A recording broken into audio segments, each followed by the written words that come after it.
O Espírito do Senhor está sobre mim, porque Ele me ungiu para pregar boas novas. A Rádio Nordeste Evangélica apresenta programa Boas Novas. Ouve e a vossa alma viverá.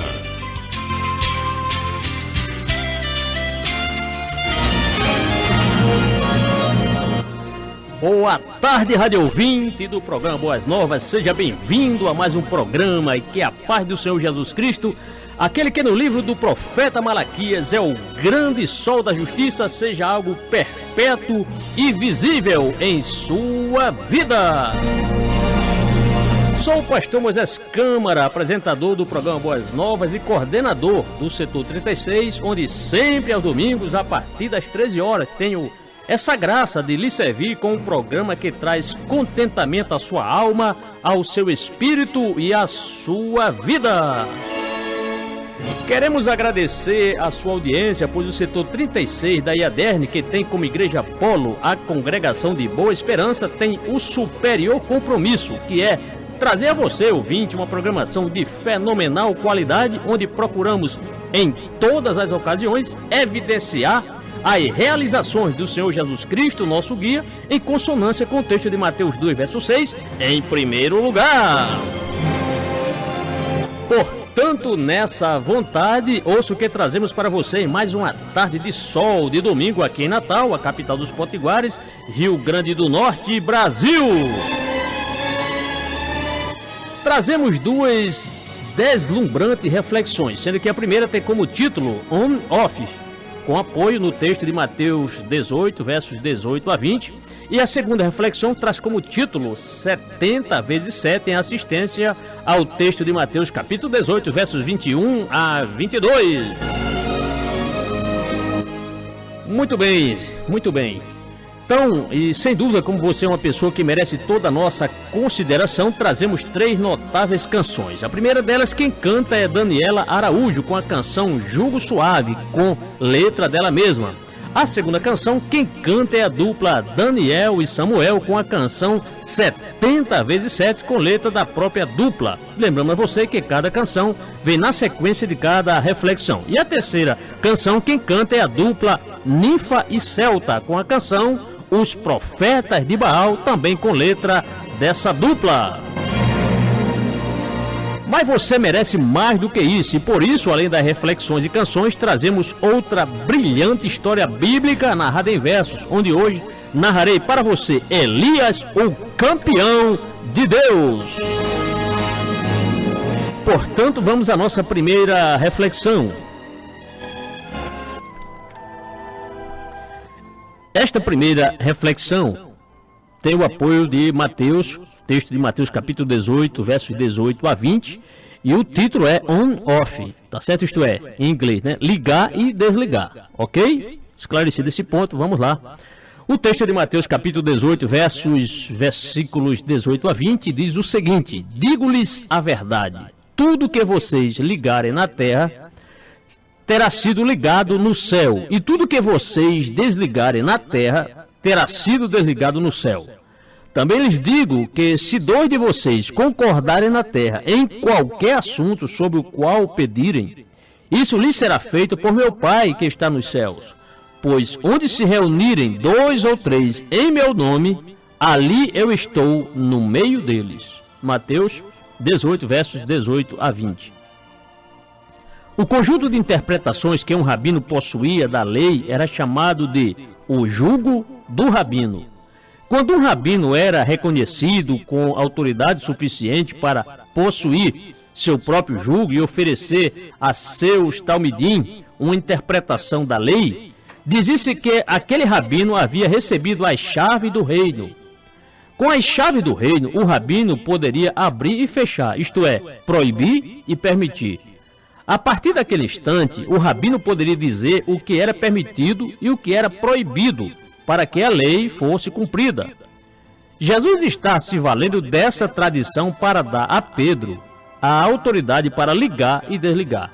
Isso quer dizer que Jesus transferiu sua autoridade para interpretar a lei. Jesus não está falando com Pedro individualmente, mas com a comunidade que será edificada sobre a confissão de Pedro, aspas, tu és o Cristo, o Filho do Deus vivo. Fecha aspas. A autoridade de Jesus está na reunião de 2 ou 3 em nome dele, pois é ali que o próprio Jesus está. A comunidade dos talmidim de Jesus tem a chave do reino e, portanto, pode proibir e permitir.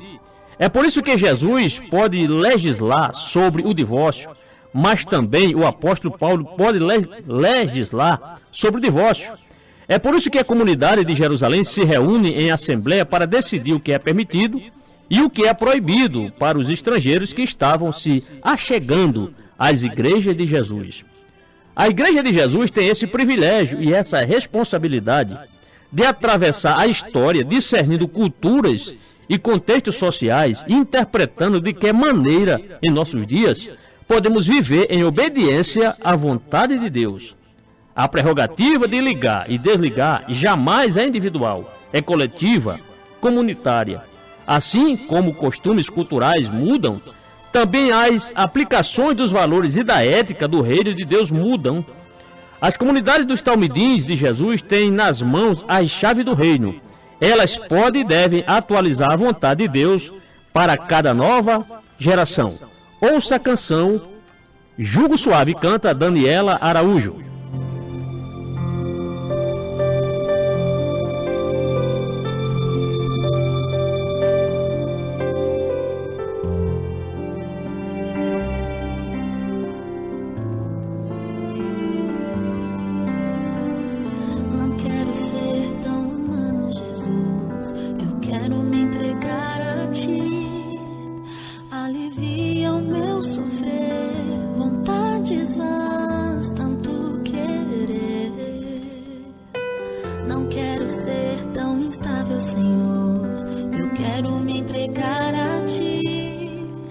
Pois teu jugo é suave, o teu fardo é leve. O teu jugo é suave, o teu fardo é leve. Me desprender de tudo aqui, viver somente para ti, e nada que existe me fará sentir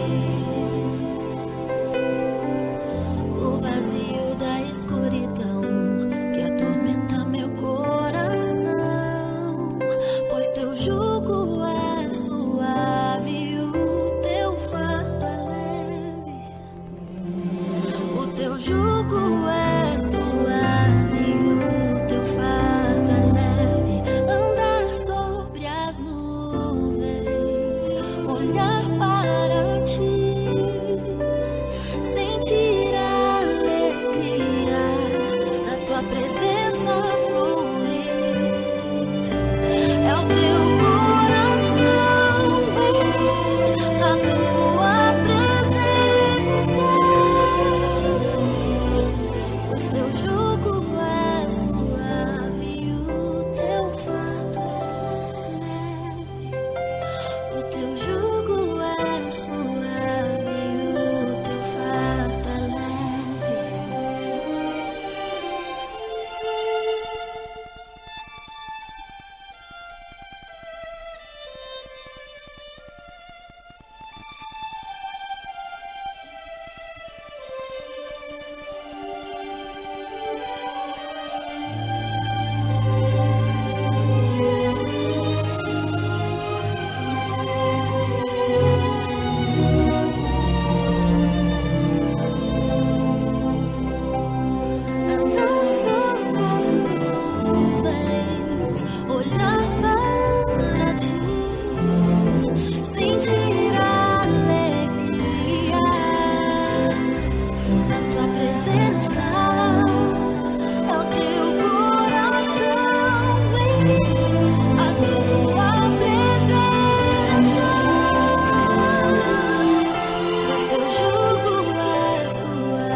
Teu jugo é suave, o teu fardo é leve. O teu jugo é suave, o teu fardo é leve.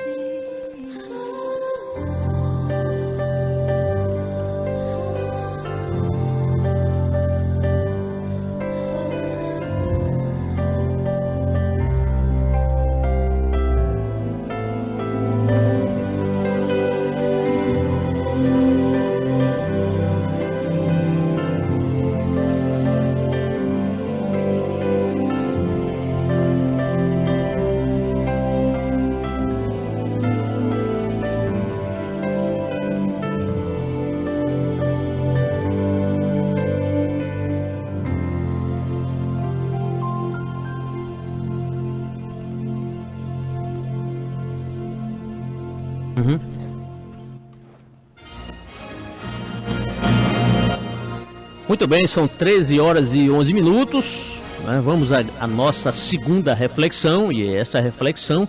Pastor, é importante aqui nós explicarmos aos nossos radiovintes. Pastor, o senhor fala muito em Talmidim. Talmidim significa discípulo, tá certo? Quando for no plural Talmidins, claro, é discípulos. Se tiver no singular, Talmidim é discípulo, ok?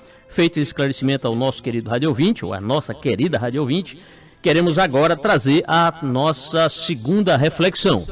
E esta segunda reflexão tem como título 70 vezes 7. Ficou muito mais claro, né?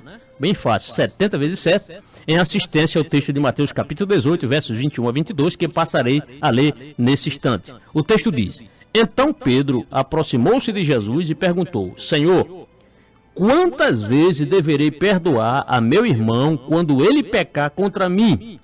Até 7 vezes? Jesus respondeu: Eu lhes digo, não até 7, mas até 70 vezes 7, eu digo amém. A pergunta de Pedro é natural, para não dizer óbvia. Jesus estava falando sobre conflitos em sua comunidade, sobre como recuperar e disciplinar aqueles que vivem em pecado. E então Pedro se aproxima e pergunta: quantas vezes eu devo perdoar um irmão? Jesus responde lançando mão do número 7, que significa uma quantidade sem fim. 70 vezes 7. Em outras palavras, devemos perdoar sempre. E sempre, e sempre, e sempre. Porque na vida em comunidade, na vida de luta contra o pecado, a perfeição não é possível. Ao sugerir um número limite para o exercício do perdão, aspas, eu perdoo até 7 vezes, fecha aspas, ou aspas, eu perdoo 18 vezes, aspas, fecha aspas. Estamos acreditando em que há um determinado momento em que o ser humano pode parar de perdoar. O problema é que esse momento não chegará nunca. A comunidade de Jesus não se sustenta na perfeição de seus membros, mas no espírito do perdão, na consciência em cada um de seus talmidins de que a luta contra o pecado é permanente, incansável, sem trégua. É por isso que a relação entre os membros dessa comunidade se sustenta na mutualidade, na compreensão, na compaixão, no perdão. Não posso esperar que meus irmãos sejam perfeitos, mas desejo que eles sigam em busca dessa utopia de uma vida digna diante de Deus. A perfeição da comunidade não é um status ao qual se chega, mas um caminho do qual nunca se desiste. Os talmidim lutam incansavelmente contra o pecado. Sabe que devem se ajudar uns aos outros nessa luta. Sabe que de vez em quando perderão algumas batalhas, mas receberão perdão e começarão de novo. E de novo, e de novo, 70 vezes 7. Ouça a dupla Daniel e Samuel cantando 70 vezes 7.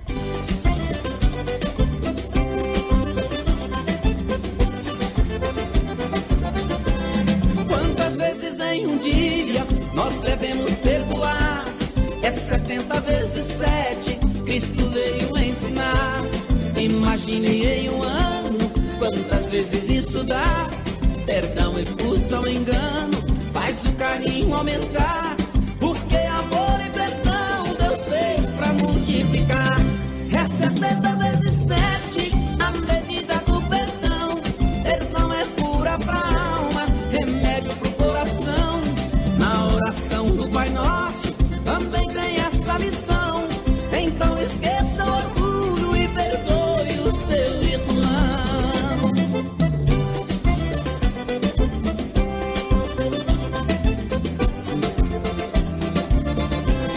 Alcança a misericórdia quem misericórdia tem. Para alcançar perdão tem que perdoar também. Procure ter paz com todos, sem exceção de ninguém. Não queira fazer vingança, desejando mal a alguém. Perdoar quem nos ofende, pra gente mesmo é um bem. É 70 vezes 7, a medida do perdão. Perdão é cura pra alma, remédio pro coração. Na oração do Pai Nosso também tem essa lição.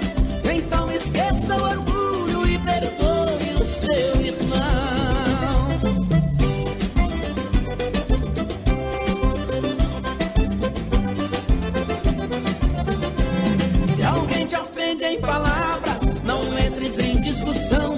Não ponha lenha na brasa, evite uma confusão. A vida é mais importante em qualquer situação.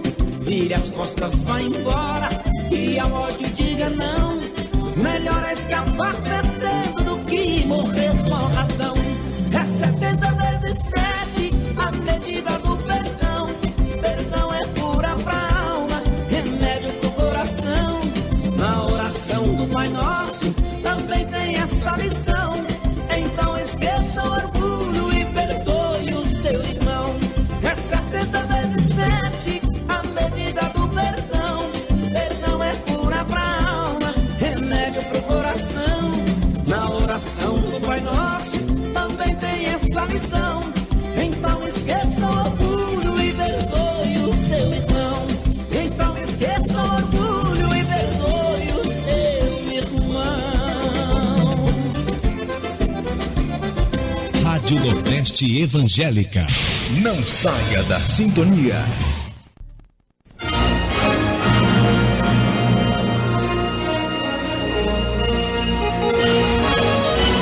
Jesus breve voltará. São 13 horas e 19 minutos. Bem, Rádio Ouvinte, conforme comunicamos no início desse programa, trazemos agora mais uma brilhante história bíblica narrada em versos. Elias, o campeão de Deus. Nessa história que eu concluí no dia 6 de setembro de 2004, portanto há 14 anos atrás, e agora trago exclusivamente para você, Rádio Ouvinte da Rádio Nordeste Evangélica. Vamos à história Elias, o campeão de Deus. Elias era um profeta da terra de Gileade, que o Senhor pôs ali por sua grande bondade, porque Israel estava idólatra e mergulhado na maldade. Então ao rei Acabe, Elias se apresentou, dizendo: vive o Senhor, perante cuja face estou. E para esse mesmo rei, ele ainda profetizou: nem orvalho nem chuva nessa terra haverá. Era o recado divino que não era para agradar, porque a mensagem de Deus ele tinha que entregar. Depois o Senhor mandou Elias de lá sair, e na torrente de Querite abrigou-se então ali, porque a seca era grande, e vamos então prosseguir. A torrente de Querite ficava próxima ao Jordão, e os corvos noite e dia traziam-lhe carne e pão, pois assim Deus ordenou, sem dar a eles a explicação. E a seca era muito grande, porque na terra não chovia, porém Elias ali daquela torrente bebia. Era profeta de Deus e por isso lhe obedecia. Mas passado alguns dias o ribeiro ali secou, e Deus, chamando a Elias, a ele bem ordenou que fosse para Sarepta, e para lá logo rumou. Ao chegar ele a Sarepta, uma pobre viúva encontrou, que estava apanhando lenha. Elias logo a chamou, pedindo-lhe água num vaso. Foi o que ele determinou. A viúva então lhe obedece sem nenhuma encabulação. Aí Elias também lhe pede que traga em sua mão, visando saciar a fome, lá um bocado de seu pão. A viúva diz ao profeta sem nenhuma encenação, revelando sua pobreza, sua triste situação, porque a fome era grande, não fazendo distinção. Nem um bolo ela tinha para ao profeta servir, mas só um pouco de farinha em sua panela ali, e um pouco de azeite que não dava para dividir. Elias pediu que não temesse e manda ali ela fazer um bolo bem pequeno, e a ele venha oferecer, e depois outro para ela e para seu filho comer. E Elias de imediato começou a profetizar: a farinha da panela eis que não se acabará, e o azeite da botija também aqui não faltará. Mas Elias continuou ainda a profetizar, dizendo àquela viúva que nada lhe faltará, até o dia que o Senhor a chuva ali venha mandar. E da panela a farinha ali não se acabou, e da botija o azeite também ali não faltou. Conforme Elias dissera, assim o Senhor confirmou. Mas passado alguns dias, o filho da viúva morreu. Aí ela culpou Elias pelo que lhe aconteceu. Então o profeta a ela uma sugestão lhe deu: dá-me, mulher, o teu filho. Assim Elias a pediu, e ela então lhe entrega, e para o quarto ele subiu, e clamando ali ao seu Deus, o onipotente o ouviu. Porque Deus é poderoso, e atendendo o rogo seu, a alma entrou no menino, ele logo reviveu, e aos braços de sua mãe Elias o devolveu. Passado muitos dias, Deus a Elias ordenou: que se apresentasse a Acabe, para lá bem encaminhou, encontrando-se com Obadias, com este então conversou. Obadias era o mordomo do idólatra rei Acabe, o marido de Jezabel, e dela muito se sabe, era adepta de Baal, o título de Má lhe cabe. Conversando com Elias, Obadias lhe contou as maldades de Jezabel, e ao profeta confessou que escondera 100 profetas e que a todos alimentou. Porque Jezabel queria matar os profetas de Israel, os profetas do seu Deus, o poderoso do céu, mas Obadias os preservou, cumprindo bem o seu papel. Elias então pediu para Obadias avisar ao idólatra rei Acabe e com ele assim marcar uma grande audiência para poder o desafiar. Acabe concorda e vem com o profeta se encontrar. Aí Elias pede ao rei para a cidade convocar, porque no Monte Carmelo um desafio irá lançar. E Elias também queria que os profetas de Baal e os profetas de Azera não faltassem, afinal seria um grande duelo, um répito ali sem igual. E que o povo deveria tomar uma decisão, pois servir a 2 deuses era tamanha confusão. Deus ou pagão Baal? Era grande dissensão. E no dia que foi marcado, era grande a multidão, todos estavam no Carmelo para uma demonstração, se era Deus ou Baal, o poderoso da nação. 450 eram os profetas de Baal, aquele deus idólatra de um culto infernal, e que muitos israelitas o achavam triunfal. Era desproporcional todo aquele desafio, mas Elias não temeu e tampouco se aturdiu, pois cria num Deus poderoso e aos idólatras se dirigiu. Pois cada um dos lados deveria oferecer um bezerro em sacrifício sem nele fogo meter. Foi a regra que Elias veio logo a estabelecer.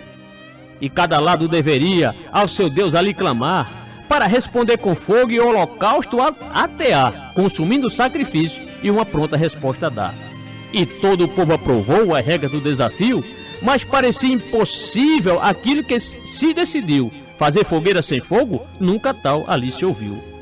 E os profetas de Baal, por sua vez, prepararam o bezerro do holocausto, e a clamar já começaram, da manhã a meio-dia, e no altar ali saltaram. Porém Baal nada fez, nenhuma fagulha acendeu, e Elias caçoava deles, porque Baal não respondeu. Talvez estivesse ocupado, e por isso não atendeu. Clame em altas vozes, talvez esteja falando, ou até mesmo, quem sabe, Baal esteja viajando, e se dorme, despertará, dizia Elias, zombando. Com facas e com lanças eles se retaliaram, e conforme o seu costume o próprio sangue mostraram, e Baal nada fazendo, assim se decepcionaram. Elias chamou o povo para dele se aproximar, porque cria num Deus que logo iria demonstrar o seu eterno poder e fogo do céu mandar. Chegai-vos então a mim, e o povo a ele se chegou, e Elias pegando as pedras o altar de Deus arrumou, porque estava quebrado, mas o profeta o restaurou. E foi uma dúzia de pedras que Elias arranjou, representando as 12 tribos que Israel então gerou, o povo por Deus escolhido, e assim o altar edificou. Mas Elias mandou fazer um sulco em volta do altar, e ali arrumou a lenha, e o bezerro veio a cortar, pondo em pedaços ali sobre a lenha para queimar. Elias pediu que molhassem toda a lenha sobre o altar, então 12 cântaros de água vieram nela derramar, deixando-a toda encharcada para nela o Senhor soprar. E tudo ficou encharcado, porque o sulco se encheu, mas a fé de Elias era grande no Deus que lhe prometeu, pois mostraria o seu poder, e que coragem também lhe deu. A multidão via tudo, gente muito curiosa. Que fé seria aquela tão ousada e ditosa, que contraria a natureza tão perfeita e vistosa? Mas tudo estava preparado, cada coisa em seu lugar, e Elias ali começa ao Rei Eterno adorar, clamando ali no Carmelo, para fogo o Senhor mandar. Ó Senhor Deus de Abraão, de Isaque e de Israel, foram as palavras iniciais ao poderoso do céu, ao Deus das boas promessas, e que não era um novel. Elias pediu a Deus que a sua oração respondesse, para que o povo isso visse e ao Senhor reconhecesse como o único Senhor, e que assim não perecesse. E caiu o fogo do céu, e o holocausto consumiu, como a lenha e as pedras, e até a água sumiu, a que estava no sulco, e que na quentura fugiu. E assim que o povo viu o fogo do céu cair, em resposta à oração que Elias fez ali, glorificar ao Senhor Deus, que ao profeta veio acudir. Só o Senhor é Deus, 2 vezes repetiram. Assim clamava a multidão e sobre os seus rostos caíram, exaltando ao poderoso, porque tudo a que assistiram. Mas os profetas de Baal, Elias mandou-os matar, porque nenhum dos idólatras não era para escapar, pois o tal culto pagão queria ele exterminar. Sobe, come e bebe, disse o profeta triunfante, ao ímpio rei Acabe, que assistiu à humilhante vitória do servo de Deus numa afronta ultrajante. E Elias mandou Acabe no seu carro real sair, porque uma grande chuva estava para sobrevir. Depois de 3 anos e meio, a seca iria se extinguir. 7 vezes Elias prostou-se fazendo a sua oração, e eis que surge uma nuvem do tamanho de uma mão, mas depois uma forte chuva que assustou o rei da nação. E a mão de Deus ainda sobre Elias continuou, pois correndo mesmo a pé na frente de Acabe chegou, e na entrada de Jezreel o profeta ali ficou. E ao entrar o rei Acabe na cidade de Jezreel, contou a sua esposa, a idólatra Jezabel, tudo o que aconteceu e como caiu o fogo do céu. E como o profeta Elias aos profetas de Baal venceu, mandando depois matá-los, foi o relatório que deu. E Jezabel, desesperando-se, matar Elias prometeu. E para escapar com vida, Elias dali fugiu, indo então para o deserto, onde desejo de morrer sentiu. Assim debaixo de um zimbro, deitou-se e ali dormiu. Porém um anjo tocou e pediu que se levantasse, pois lhe trouxera pão e água e que com isso se alimentasse, pois a jornada era longa e que logo se aprontasse. Elias com aquele alimento 40 dias caminhou, e também 40 noites o seu pé na estrada botou, até que ao monte Horebe o profeta ali chegou. Abrigando-se numa caverna, o Senhor lhe apareceu. Que faz aqui, Elias? E o profeta respondeu, dizendo que ficou só, e expôs o que lhe ocorreu. Então um grande e forte vento, o Deus eterno fez surgir, que fendia os montes, quebrando as pedras dali. Mas o Senhor Deus não estava naquele forte vento ali. Um terremoto também o poderoso ali mandou, mas Deus nele não estava e por isso continuou, mandando agora um fogo, e assim o ensinou. Pois lições admiráveis Deus ao profeta mostrou, porque vento, terremoto e fogo na natureza apresentou, mas isso não era tudo e por isso continuou. Pois o esforço espiritual não depende de sensacionalismo, e sim daquela voz suave, sem nenhum impressionismo, porque a palavra opera sem precisar de formalismo. Assim Deus pede que Elias retorne para ungir Azael, Jeú e Eliseu, e fez promessas ali, seriam os seus instrumentos para sua vontade cumprir. E partindo dali Elias com Eliseu se encontrou, e tomando a sua capa sobre o tal homem lançou, e a partir daquela hora ao profeta acompanhou. Sobre a história de Nabote, aqui não irei contá-la, mas em 2 Reis 21 você irá bem encontrá-la, pois ficaria muito extensa para tal história narrá-la. Depois da morte de Acabe, Acasias seu filho reinou, até que este adoecendo a Baal-Zebub mandou alguns de seus mensageiros, e a ele determinou. Se sararei desta doença, era a sua preocupação, pois era filho de idólatra e cria num deus pagão, parecendo que se esquecera daquela grande lição. Porém o anjo do Senhor mandou Elias se encontrar com os mensageiros do rei, e um recado veio lhe dar. Não há Deus em Israel para irdes consultar? Da cama a que subiste, desta não descerás? E o recado não termina, vindo agora forte demais, pois Elias assim disse, mas sem falta morrerás. Os mensageiros retornaram sem cumprir a tal missão, mas o recado de Elias contaram ao rei com precaução, e ainda deste profeta deram-lhe uma descrição. De pelos era sua roupa, conforme estava vestido, e com o cinto de couro também estava cingido, e logo o rei entendeu que era aquele metido. Elias o tisbita, Acasias assim falou, e um capitão com 50 para trazer Elias mandou, e este indo ao monte, ao profeta ordenou.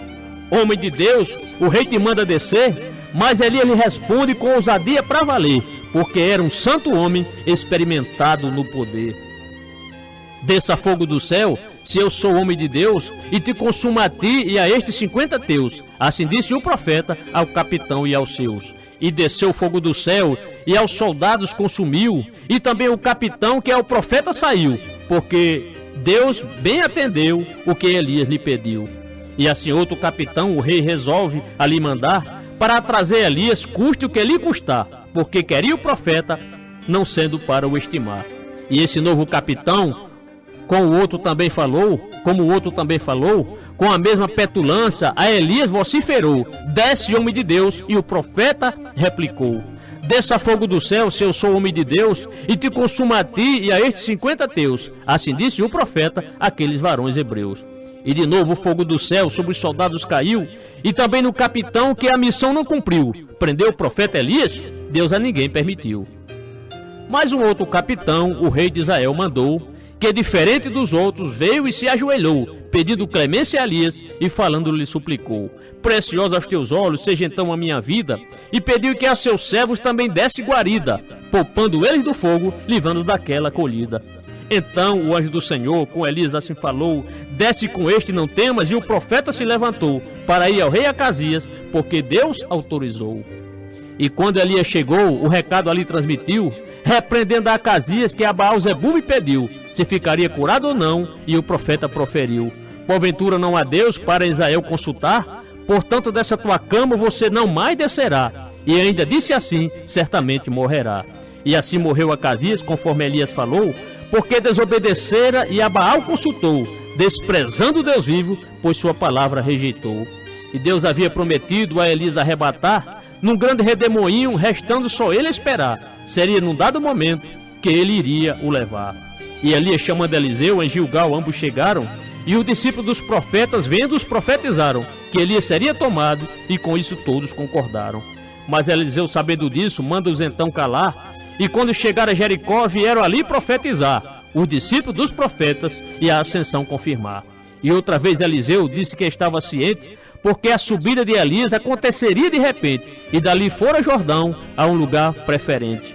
E por 3 vezes Elias com Eliseu relutou, pois não queria deixá-lo, e por 3 vezes afirmou: eu a ti não deixarei, até que Elias concordou.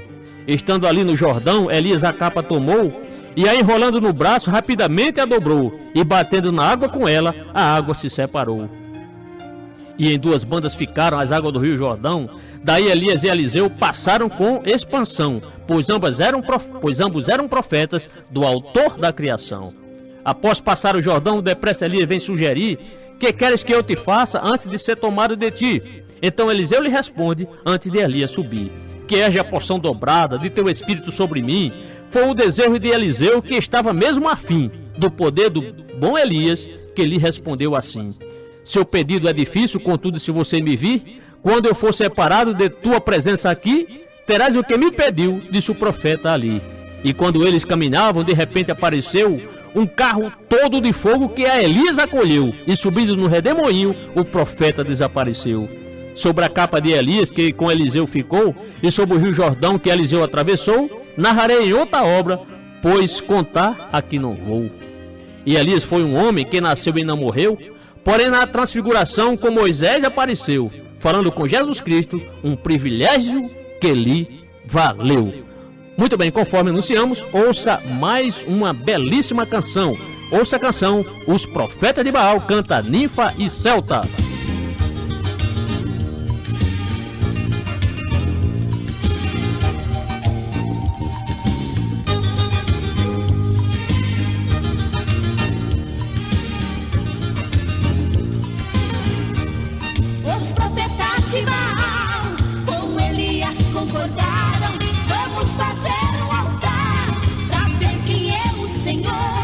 Pedimos pra mandar fogo, um dos dois vai responder.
que maravilha, são 13 horas e 39 minutos, como temos alguns minutinhos, que tal trazermos aqui algo também especial para você. Acabamos de narrar essa belíssima história, né, do profeta Elias, coloquei como título nesse livro, Elias, o campeão de Deus.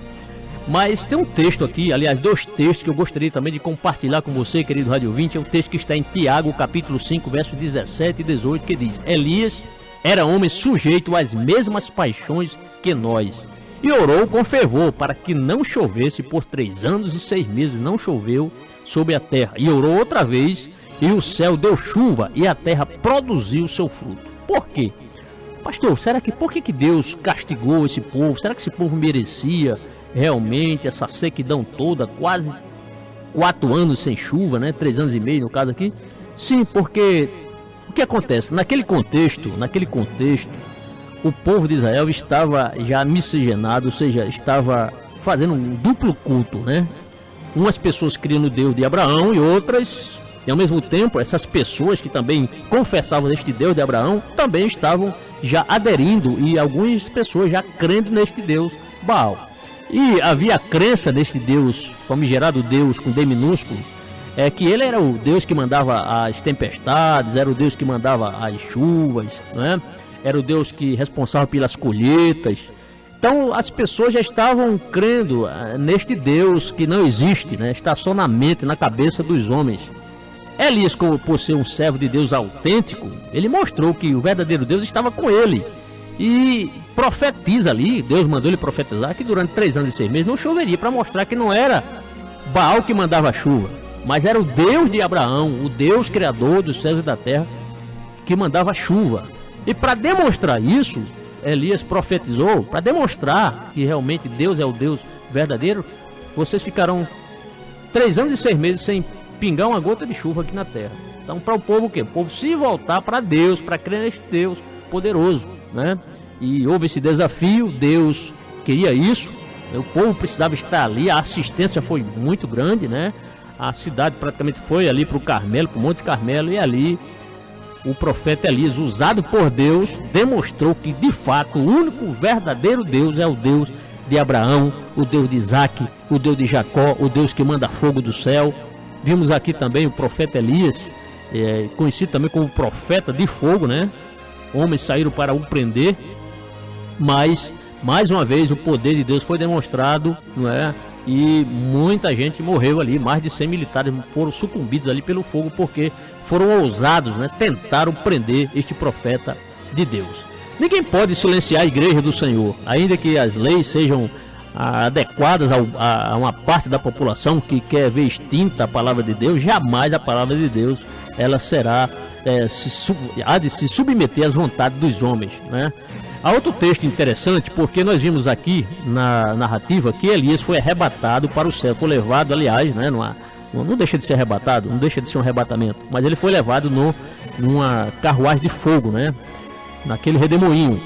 E há uma promessa que está em 1 Tessalonicenses capítulo 4, versículo 17, rádio ouvinte, eu gostaria que você tentasse bem, eu vou ler esse texto, diz assim: depois nós, os que ficarmos vivos, seremos arrebatados juntamente com eles nas nuvens, os santos, a encontrar o Senhor nos ares, e assim estaremos sempre com o Senhor. Deus não vai mandar carruagens e carruagens para levar a sua igreja, nós subiremos pelo poder de Deus. O poder de Deus vai nos levar à sua presença, e isto está para acontecer. Portanto, se você é uma pessoa que está distante dos caminhos do Senhor, se você era aquele crente que servia a Deus e não está mais servindo, olhe como está a sua vida.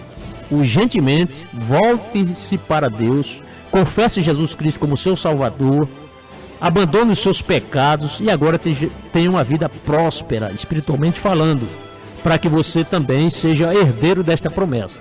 Aqui está a promessa que nós seremos arrebatados, tá certo? Então, reflita sobre isso.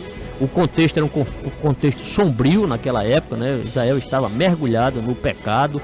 O Acabe, infelizmente, tinha se casado com Jezabel, que foi uma mulher idólatra, né? Idólatra, mas graças a Deus que no meio da idolatria, naquele contexto, Deus tinha um profeta de Deus. Assim como hoje, o mundo está aí mergulhado na idolatria, o mundo hoje está deixando Deus de lado, querendo viver de acordo com seus interesses, com a sua filosofia, com a sua ideologia, mas a Igreja do Senhor está aqui para mostrar que há um Deus no céu, um Deus verdadeiro, e que você, o ser humano, deve confessar este Deus, senão você não participará do arrebatamento da igreja. E antes de terminarmos o programa, quero dizer que ontem foi uma bênção, fomos ali a Ceará-Mirim, no trem do centenário. Se você, pastor, eu não fui, como é que eu faço para assistir? O senhor fez alguma edição? Fiz uma edição, está lá você pode entrar no YouTube, Pastor Moisés Câmara. Fizemos uma edição, aproximadamente 25 minutos, 24, 25 minutos. Se você quiser ver, realmente assistir o que aconteceu ali, né, pelo menos na viagem do trem, certo? Os irmãos ali louvando a Deus, se alegrando, alguns dando testemunho, é só acessar Pastor Moisés Câmara. E em nosso canal temos ali também a mensagem do nosso pastor presidente, o culto de doutrina, também no nosso culto ali que fazemos na congregação Polo, para você assistir quantas vezes quiser, tá bem? No mais, que Deus abençoe a todos. Bem, com os trabalhos do técnico de som, nosso irmão Ricardo Torres, e a seleção musical do irmão Evaristo Júnior, agradecemos o crédito de sua audiência, ao mesmo tempo que lhe desejamos um feliz início de semana. Fortaleça-se na paz do Senhor e até o próximo programa. Obrigado.